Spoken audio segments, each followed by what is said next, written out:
The buying things one, and this is where I was going when you said you have no money, which obviously isn't true. But what I was saying is, in this newly found, I don't want to say success, but I have more money now. I'm doing better now than ever before, right?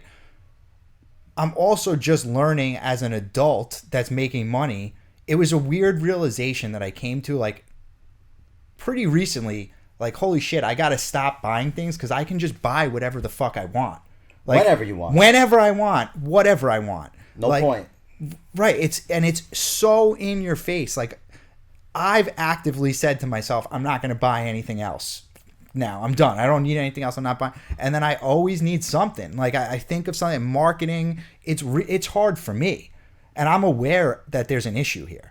So like we were saying before about people going through life without actually even knowing what they're doing, what chance do they stand against this marketing strategy that maybe it's capitalism that causes it? I don't know if it's in other countries. Certainly here in the United States of America, everything is buy this, buy that, Well, I think that survival skills among people are at an all-time low. I think that the way that we go and get shit done is by going on Amazon or wherever it is and buying shit.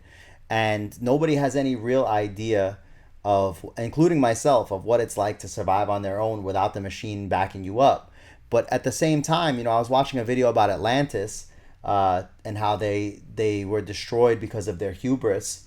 And I could see a lot of that in society today. And I don't know, maybe they had even bigger technology than what we have now with the internet and everything like that. And, maybe they were so far advanced that, they got so far away from their humanness or whatever being they were that one event happened and it just wiped them out completely. So do you think that's where we're headed? I don't know. I think that if we are headed there, that it's years off. And I'll throw another one back at you that you like to say. We're on a rock traveling through space, for the rock's been here for 4 billion years or something like that, right?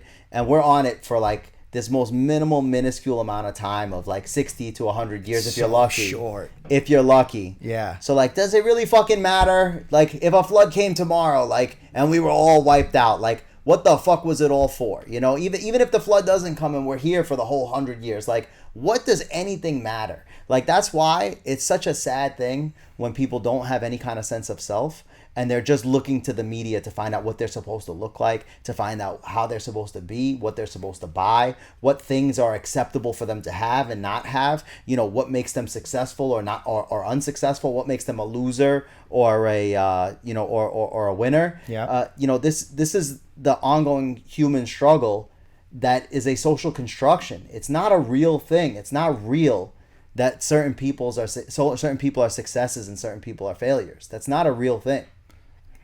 It's as real as we allow it to be. Right.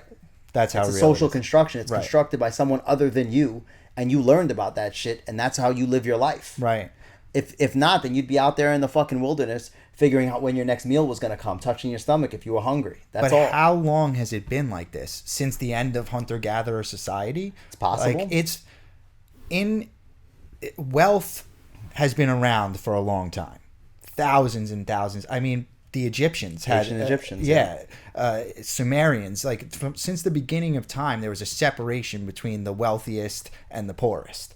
So is it actually something we made up, or is it a necessary part of a thriving society?